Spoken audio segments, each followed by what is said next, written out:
Hello YouTube, this is Chris McKee with Alamo Music Center in San Antonio, Texas. You can find us online at our website, alamomusic.com, and right here on YouTube, where we try to bring you the best reviews and guitar information that your money doesn't have to buy. So today is kind of a Guitar 101 class for you. For those of you who have been looking for an electric guitar, there's a lot of options out there. And today we want to talk about two particular types of electric guitar, and that is between a solid body and a semi-hollow body. And so today we are going to use two of the most famous quintessential guitars in those categories. I have a Gibson ES335 in my lap here. Beautiful figured top, cherry red version of this classic guitar. And then over my shoulder, we have a new 2017 Gibson Les Paul Traditional, built just like they used to do, as traditional as they come. Both of these guitars are very, very traditional instruments. We recognize them from, bygones past, back in the 50s, 40s, 60s, and so forth. And they are very similar to an extent and then very different. And so it's a good pair to use for comparison for this purpose so that you can really hear the difference. The ES335 that I'm holding, again, it's a figured top and figured back and sides, figured maple. So these are constructed with pressed maple back and sides and top, and then it's got a middle solid piece of maple that the pickups and the bridge and the tailpiece are all mounted to. But the wings, those are hollow, hence the name semi-hollow. And we should probably talk about how we got to this point. I mean, guitars have evolved over the years from acoustic guitars and then trying to wedge amplification means within an acoustic guitar by the use of pickups. And then that took us to arch top hollow bodies with pickups in them, which allowed us to amplify the electric guitars. But as you turned up, you had to deal with feedback. So from there, we discovered as a culture that if you made that center part solid, you were able to control that feedback. And then that eventually led to the solid body guitar like the Les Paul here, Fender Stratocasters, Telecasters, SGs, and whatnot. So usually you can spot a hollow body or a semi-hollow body because of these F holes, stylized F holes, because they look like the letter F in them. And then the difference between a hollow body and a semi-hollow body is usually apparent by the depth of it. So a semi-hollow body is usually going to be thinner than a hollow body is going to be. And then you have solid bodies, which, with a few exceptions, are just solid. Sometimes you can have something that's chambered. And Gibson does make an ES Les Paul with and without F holes, which has just a center block and then hollow wings on it. But one thing that's readily noticeable if you hold both of these guitars is this is a lot heavier because it's a solid piece of mahogany with a maple cap versus this laminate maple body with a center maple block and a mahogany neck. So the other thing about these guitars, being that they're from the same manufacturer and they have a lot of the same measurements on them, from neck width and nut width and radius and so forth and scale, is that the pickups are the exact same pickups. So for 2017, this ES335 figure that I'm holding has Gibson's Burst Bucker 1 and 2 pickups in it, and that Les Paul Traditional has Burst Bucker 1 and 2 in it as well. And these pickups are very similar to the PAF, patent applied for, humbucking pickups of the late 50s, like the 58s, 59s that are so famous and sought after. So that's the general design about this. And other than that, they've got the same control layout, except the three-way toggle is down by the controls on the ES335 and in the upper bout on the Les Paul.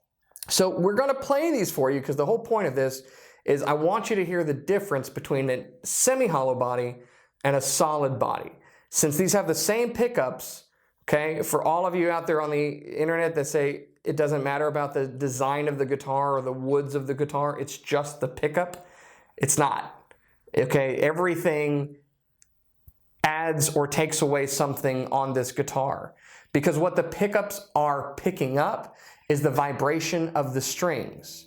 And the vibration of the strings and the frequencies present have a lot to do with how they're anchored. Is it a stop tail? Is it a tremolo? What is the material it's going over? Everything that the string touches impacts the vibration of it, and the body, whether it's solid or hollow, is going to impact that as well. So we're running this through a Fender Twin, completely clean, because if we put gain on it, you can do a lot with gain. You can make something sustain forever if you have enough gain on it. So this is just going to be completely clean, and we're going to go through and let you hear the tone and the sustain or decay of the pickups. Now, spoiler alert, here's what I'm going to tell you you're likely to hear, and I hope you have some headphones on if you're watching this on your computer.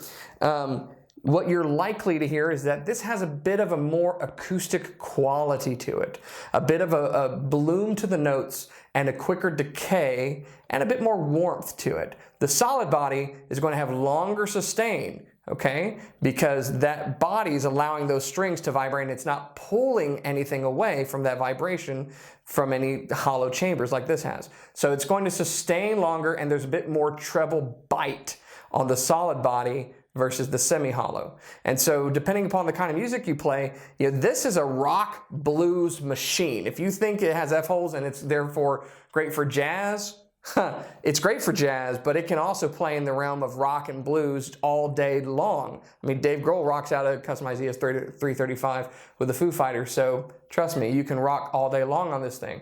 And we know what a Les Paul is, right? I mean, that doesn't even need an introduction. So if you are maybe looking at these, listen with your ears and let the tone decide for you. Let's check it out.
hopefully you can hear the nuances of what was being demonstrated on these two guitars.